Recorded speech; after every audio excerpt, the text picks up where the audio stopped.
Yeah, so a little bit about my background. So everything started in my middle school years, I think. I was, a music fan, buying records. Mostly I was buying, the more mainstream, like Aja, Duran Duran, all that.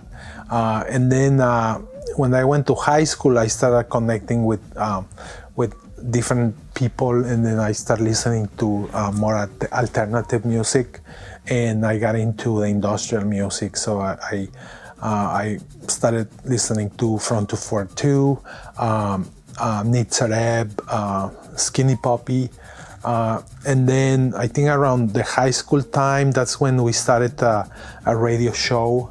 Got connected with Luis Flores, a pretty big producer. And back then, we were just kids, and we got invited to do this industrial music show, radio show in the university radio.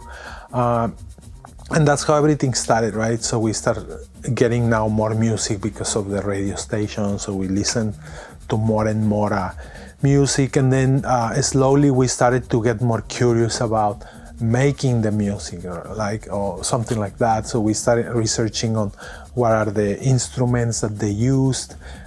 So Luis and I, we started buying like samplers, synthesizers. I still have one of my synthesizers here that I had back then, Korg MS-20. And then I had a Korg Prophecy, a Juno 106.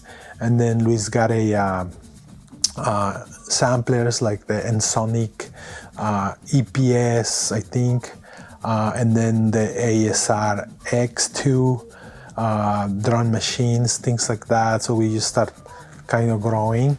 And then we had a project, a musical project called Double Helix back in the 90s, which initially was Jorge Hernandez, Luis Flores, and I. And then when I started doing my own thing, I wanted to have a little more of that ethnic tribal sounds in my music. So that's when I created Axkan.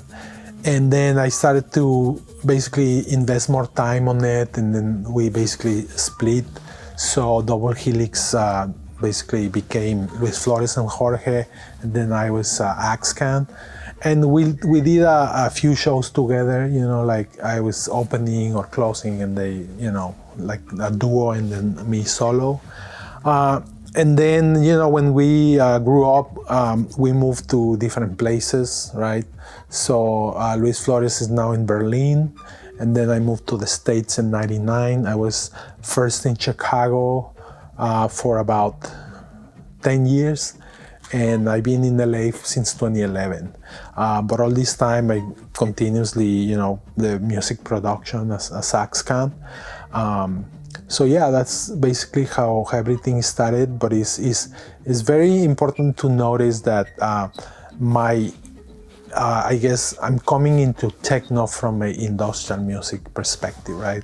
I know there's these two paths, right? Like the Detroit path, the Detroit techno path, where it's more from house and acid house, Chicago house, and into techno. And then there is the more European, which started with EBM. All those bands were mostly European and British and European, and then that also evolved into the techno that's in Berlin, mostly more industrial EBM influenced. So